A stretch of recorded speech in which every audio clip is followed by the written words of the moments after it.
Mad Sports Radio. What is that which gives me joy? Baseball.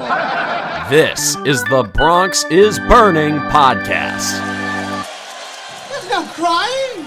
There's no crying in baseball.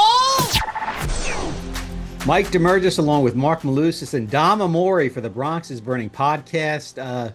First off, Dom, welcome to the podcast. Me and Mark have been doing it through the playoffs with Mike Torres and some interesting takes throughout the year. So you covered the Yankees from 96 to 2007, and recently on Netflix, they came out with the documentary, The Comeback.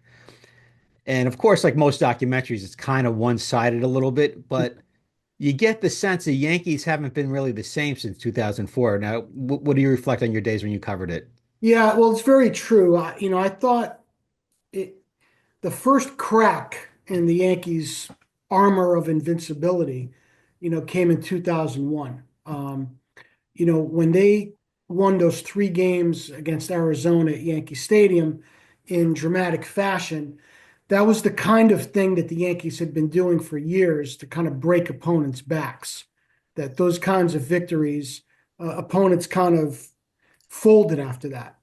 But I can remember being in their locker room, being in the Diamondbacks locker room after Game 5, and they were still playing music and partying and acting like, we got this because we've got Randy Johnson and Curt Schilling going the next 2 days. And of course, Yankees went out to Arizona and they lost the next 2 games. And that was really kind of the beginning of it. The Angels really exposed a lot of faults in the Yankees the next year. They did get by the old foes, the Red Sox in 03, and it looked like maybe they had regained that magic. But yeah, after 04, as Curt Schilling talked about mystique and aura, right? That they're actually exotic dancers, nothing that has anything to do with baseball. That mystique and aura that the Yankees had certainly disappeared with that epic collapse in 04. Mark, you were a producer for Mike and the Mad Dog and a couple of mystique hosts, Mike Francesa and Chris Russo. Did Francesa think this was going to be kind of like a change for the Yankees after losing that, or did he kind of like fluff it off like it was finally their time? No, I think, I don't want to speak for Mike, but I think we all were stunned by the comeback by the Sox in that series, just with everything that came along with it. All the personalities that Boston had, the fact that, the Yankees had been this, dominant team. To me, that the rivalry completely changed after the Red Sox came back from 3 games to none down. Obviously, the personalities have changed, but, having been to a majority of those games in that series, I remember leaving the ballpark early, Game 3, that route, to go meet my sister and her boyfriend in Boston, in Little Italy, because the game was over. And then, the Dave Roberts steal and the big moments by David Ortiz, and then, just slowly but surely, the bloody sock game with Schilling, and the fact that the Yankees had no starting pitching, and then, sitting there in Game 7. And basically seeing the old Yankee Stadium turn into Fenway Park South as everyone exited, and all the Red Sox fans were behind, the Boston dugout. I happened to be sitting like 5-6 rows from the field that night with a buddy of mine. It was just a surreal moment. I still remember, I can still hear to this day the home run by Damon hitting the facade of the upper deck, and the way that it sounded, and just the deathly silence that it was at Yankee Stadium, thinking that it's over, they've done it, and there was no coming back, and that was it was startling. There's no way to cut it. The Yankees have not been the same since. Dom was around the team more than I was on a day in, day out basis, but having produced it, being up in Boston, Yankees-Sox rivalry, sitting there watching those games, and watching what Boston was able to do, they needed that kind of a moment to really and their franchise changed after that series, and the Yankees franchise has changed after that series. Yeah, and it's amazing too, because if you think about how the trajectory of the teams and so many players would have been different if let's say, ball four to Kevin Millar, which was a very close pitch in the ninth inning of game four, was called strike three. And Roberts never got the chance, and the Yankees swept that series. The careers of Terry Francona and Theo Epstein and Alex Rodriguez, who might have been the MVP of that series if it ended in a sweep, and a few of other and quite a few other people, the trajectory is completely changed as a result of that. The Red Sox were very impatient. Remember, they may very well have cleaned house if the Yankees had swept that series. Yeah, cowboy up. I was just talking to, during the World Series, I was talking to Tony Clark, about his hit down the right field line.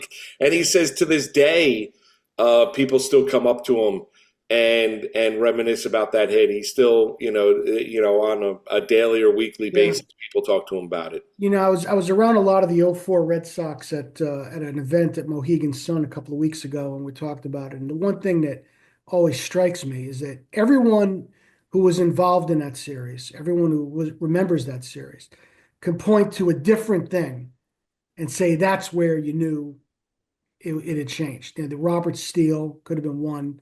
Any of the different Ortiz hits could have been one. But the one, what I remember was, Jack O'Connell was with our paper then. He's the secretary of the baseball writers. And he lingered in Joe's office after game five. And Joe had told him that he thought that the catch that Trot Nixon made against Matsui, which had broken game five open, because that shook him and thought that maybe this wasn't going to happen. So when the series was over, we were doing our press conference with Joe in the old dining room of the old stadium. And someone asked him when he thought the turning point was. And he goes, well, I'll ask all of you, when do you think the turning point was? And somebody said Robert Steele, and somebody said something else, and somebody said something else. And, I had the advantage of knowing what he was thinking. So I yelled from the back, Trot Nixon's catch. And he goes, Dominic, where are you? Because you're absolutely right. Trot Nixon. So I kind of used a little underhanded strategy there to score some brownie points with the manager. But not there are, the Tony Clark hit, not stealing off of Wakefield when he had a pitch to Varitek, who wasn't used to catching him. Not using Messina for game four on regular rest when he had the rain out. He tried to get El Duque a start because he hadn't pitched in a while. That proved, I think, to be a mistake because he might have had Messina for game seven if he needed him. There are just so many different things that could have been that could have changed that series. And for so many years, the Yankees were the ones that got that where those things broke in their favor. There, the things broke in the Red Sox favor. And you think about a lot of the things since, like not to get into cosmic justice, but many of the things that have happened with the Red Sox since and the Yankees since, like what just happened to the Yankees, that those things have gone against the Yankees the last 20 years. 100 years ago, or over 100 years ago, the Babe Ruth trade to the Yankees changed the history of baseball. The Red Sox not making the deal or not able to finalize the deal for A-Rod changed the course of baseball. Yeah, A-Rod was such a pivotal team. That Red Sox team would not have had the personality it had if Manny Ramirez was not on that team. A-Rod seems to find himself constantly in the middle of the thing, whether the trade, the fight with Varitek was huge, and of course the play where he tried to chop the ball out of the pitcher's hand in game six. Yeah. Alex, he had such an unusual career in so many ways. But yeah, the deal was just about done for him to go to the Red Sox. The union stepped in and wouldn't let them renegotiate his contract. So the deal fell through. The next thing you know, he was on his way to the Yankees. And I had to reschedule my trip to spring training, my flight to spring training, because that was the day that the deal happened. And I had to stay home and go to the a lot of the writers were already in Tampa. I went to the press conference in New York. And there was you guys might remember this. There was a picture of Alex and Jeter, big picture, in the foyer where the elevators were upstairs. When you came out of the elevator to go to the press box, there was this big picture of Alex and Jeter. And Alex had this big smile on his face with his bat. And Jeter had this, it looked like it was the last place in the world he ever wanted to be. Like somebody had put a gun to his head to pose for this picture with Alex Rodriguez. And it was there. I wish I took a picture of it or something so I still had it. But it was there till Yankee Stadium closed. They may have burned it. It did, somehow it didn't make its way into the new stadium. But there was that. Do you guys remember that? There's that I picture. do remember that picture. Yes. Yeah, and Alex is smiling, and Jeter just like, and it was, and that kind of typified that, the Yankee experience was never the same for Jeter after Alex got there. And I think I've always felt that Jeter remembered, I also felt too that when they were 50 years old, they would look back on that time and think, we should have done that better. And I always watch them on TV now during the playoffs and think, if they had this much chemistry when they played together, the Yankees might have won a couple of more championships. Well, even Jeter's documentary, it seemed to be he still held a grudge with Alex, and kind of like anybody, like if you do him wrong, you're not in his circle of trust. You're gone, yeah. Yeah, That's Jeter's like, you've dealt with Jeter, Mark, again as a producer many years, and now on the host at WFAN and now WPIX. Jeter always said in the years following the 2001 season when O'Neill left, Brocious left, Martinez left, it's not the same team. What do you think he meant by that, Mark? Well, because I think a lot of those guys the Yankees got into like the superstar chase, Giambi, Sheffield, the big numbers, the flirtation, playing golf with Albert Bell, the things that the Yankees were doing kind of got away from what they were. I mean, you think back to that 98 team, Scott Brocious was the number 9 hitter. He had 98 RBIs. It was, Joe Girardi, I remember the triple in Game 6 of 96 and the way that the old stadium rocked those days. It wasn't a matter of having one superstar after another to kind of carry over the warts of the team. And I think those guys, they were a special group. I mean, I don't think I don't think we're ever going to see. I don't think I'll ever witness a team, win in '96, get eliminated on the Alomar hit in '97, win in '98, '99, 2000. Probably should have won it if Brocious turns the double play against the Diamondbacks in 2001. He doesn't, and then you get the Luis Gonzalez hit. McKeon and the Marlins beat them in '03, and then it all collapsed in '04 against the Boston Red Sox. But I think it wasn't the same because that was a really special group. Yeah. I don't think, and Dom could speak to this, it was, O'Neill, they hated losing. Right. And it was a group that really fit well together, and they defined team. Stick Michael and his advanced scouting reports and everything that they did, instead of getting into where they are now, being an analytically driven organization. That's where Major League Baseball is driven. But I think that's kind of what Jeter meant, and I agree with what Dom said.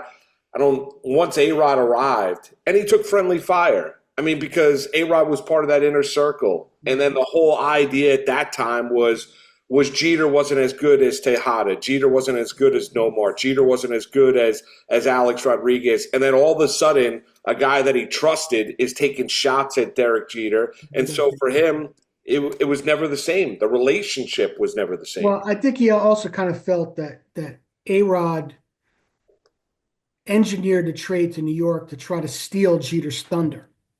That he kind of came into my territory to muscle in on me.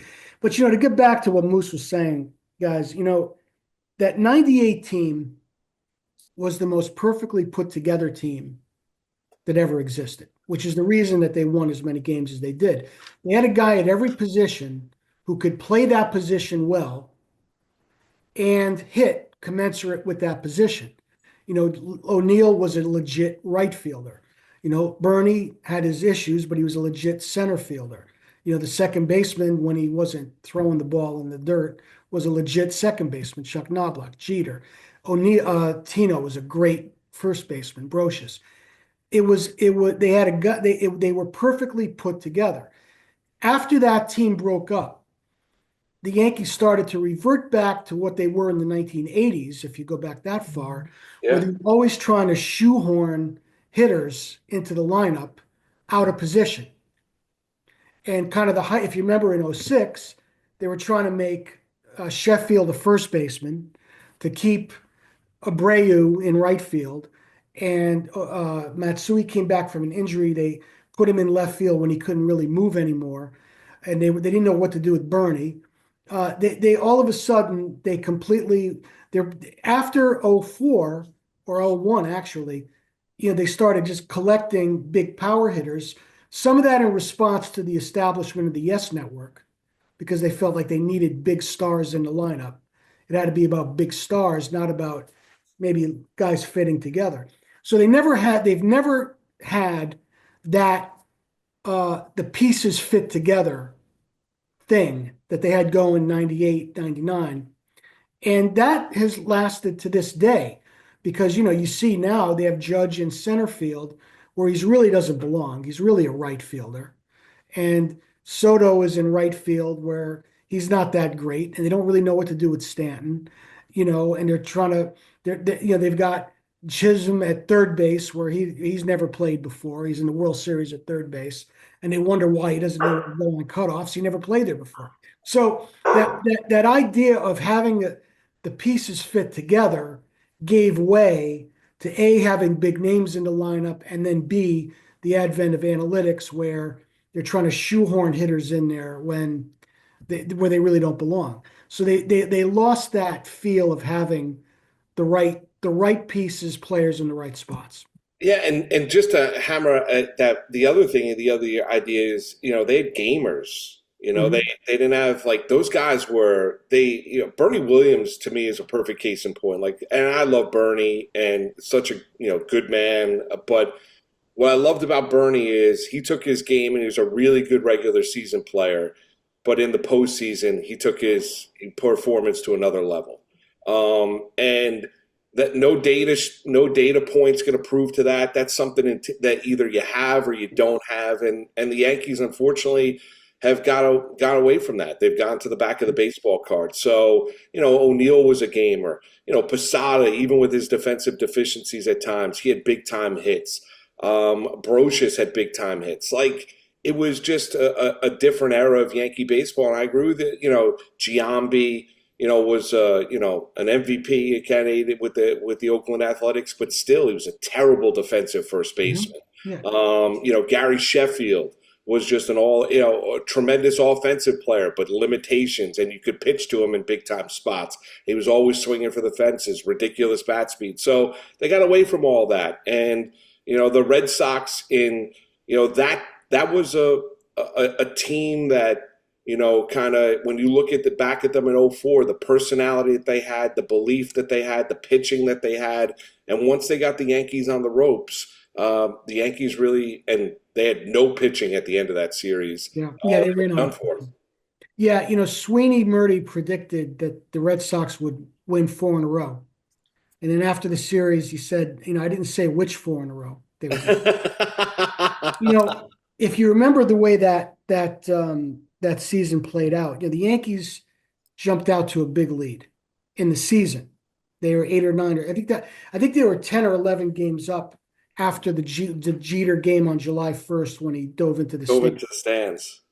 But the Red Sox just got scalding hot in August and September, and they won something like 17 out of 18 or 19 out of 21 or something like that, and they pulled it to within 4 games.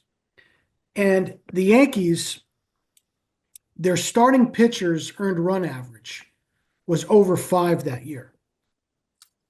It was the highest of any 100-win team since 1928. Their starting pitchers' ERA was over 5. So the Red Sox really were the better team going into that ALCS. They were legitimately favored for the series, could have been legitimately favored for every single game of the series. So to me, the big surprise was that the Yankees were up 3-0. The big surprise was that they were 1 out, that they were 3 outs away from the World Series when their best pitcher was John Lieber, if you remember. Yep. They were just, and the other thing with that season, I alluded to it earlier, but the Yankees pitching was so bad that they reacquired El Duque, who was probably about 45 by then, or 50. And he was throwing just absolute junk. He was joking about coming up with a blooper pitch that that would be less than 60 miles an hour. He was throwing just nothing. But he was 8-1 because he knew how to pitch. He knew how to work with all this junk. He was 8-1. And it looked like their pitching was starting to get straightened out. Well, he wanted a contract for the next year right then. And the Yankees balked on that. Well, we'll talk after the year. So all of a sudden, Duque, his shoulder hurt. And he didn't pitch all of September. Didn't pitch. Now it's the ALCS. He wants a contract. He's ready to pitch again. And that's where I thought Torre messed up, because he did not owe him a start. But he knew he needed him because his other pitchers, Vasquez and Kevin Brown, and he felt like he needed him. So when he was up 3-0, he figured, let me get El Duque the start in Game 4, get his feet wet in the series. I'll have him for the World Series. Then they get rained out, and he had a chance to pitch Messina, who preferred regular rest anyway, in Game 4. And if he did that, even if he lost Game 4, could have pitched El Duque Game 5, and he would have had, like I said, Messina on 3 days rest could have been available for Game 7 or to pitch Game 1 of the World Series. That is always where I felt the series was. Well, that was the one move I always questioned with Joe, because he didn't know El Duque the start, and El Duque pitched five innings, but the Yankees bullpen was shot, and they did make it to Rivera, and Rivera only gave up one base runner the entire series, and that base runner was Millar, who became Roberts, who scored that tying run. Look it up. Only base runner he gave up, that and the hit, of course, to knock in the run. Didn't give up another thing that the rest of that series. Retired every other batter that he faced. But I guess that series was just a classic of it wasn't to be. But I really thought the Red Sox had the better team, and so did a lot of other people. And that it was just as shocking that the Yankees were up 3-0 that it was that they blew it. Yeah, the Yankees, Joe had the magic touch early on there, and you, of course, have the book of A Franchise on the Rise, the history of the New York Yankees. You know this franchise well. That Yankees team won 14 straight World Series game. Incredible. And it all started with Joe Torre looking David Cohn in the eye, can you get this next out in Game 3 in Atlanta? Mm-hmm. Analytics would have said pull Cohn there. To me, that was a turning point of this franchise for the Yankees. Mm-hmm. Yeah. Well, in a lot of ways, what they did between 92 and 95 with George kind of out of the picture, when he came back, a little bit less of a picture, but they kind of put the team together. That 95 team really had a chance, I thought, to do something. But again, they kind of ran out of pitching. But you're right. That 96 team and Joe's managing of it. Not only that, Game 5, keeping Pettit in and winning the 1-0 game with Pettit was a big deal. And of course, what happened in between was pretty significant too. The Leyritz home run and coming back from 6-0 down to win Game 4. But that started that idea that the Yankees were never going to be out of a game. It started the idea that the Yankees could score off anybody's closer, but nobody could score off theirs. So the later the game got, the more certain it was that the Yankees were going to win, right down to 0-1 when they tied 2 games up in a row with 2 outs in the ninth. You could score off. They could score off Benitez. They could score off Arthur Rhodes. They could score off anybody's bullpen, Mark Wohlers, but nobody could score off theirs. And that again began to change in 2001, and it certainly changed for good after that. Final thought here, Moose. Soto a Yankee come next spring? I don't think he is. I mean, I don't know. I think the Yankees will give it the good college try. I think they'll. I think if it comes down to just pure dollars, which you get a sense it will with Soto and Boris, I think there'll be a greater offer someplace else. The sense I got, when. He was talking with the media. I was out there after the Dodgers won the World Series and was answering questions about his impending free agency for 25 minutes to a half hour. There was no emotion to it. There was no I'm going to give the Yankees the last chance to match any offer. I want to be here. This is it basically was like, listen, I'll go play anywhere. And I think it comes down to money. And I don't know if the Yankees are right now going to get as uncomfortable as they need to get to go get Juan Soto. And, I think the Mets will be there. I'd be surprised if he signs with Toronto, but obviously all the late rumors has been about the Boston Red Sox. So, but in the end, no, I think Soto's going to sign someplace else. Dom? Yeah, I will take the other point on that, the other side of that, because you really can count on one hand and have a few fingers left over the number of free agents of this magnitude who've left the Yankees. If they wanted to keep somebody, they kept them. Now, I think they wanted to finish second with Robinson Cano. They weren't gonna go what Seattle did there, and they made the right call, by the way. But you think about even a guy like LeMahieu, who the Yankees should have let go, but they came up with the money to sign him because their fans were clamoring, "Don't let him go. He's the only guy that puts the ball in play." Blah blah blah. And now they're stuck with him. Aaron Judge, the Yankees came up at the end and signed him. I think the Yankees will match any offer, and unless there's some reason that we haven't heard that he just didn't like it there, I think he'll come back to the Yankees. Going to the Dodgers is like Kevin Durant going to Golden State, right? That's not going to be good for his legacy. I don't know if the Mets would be his cup of tea.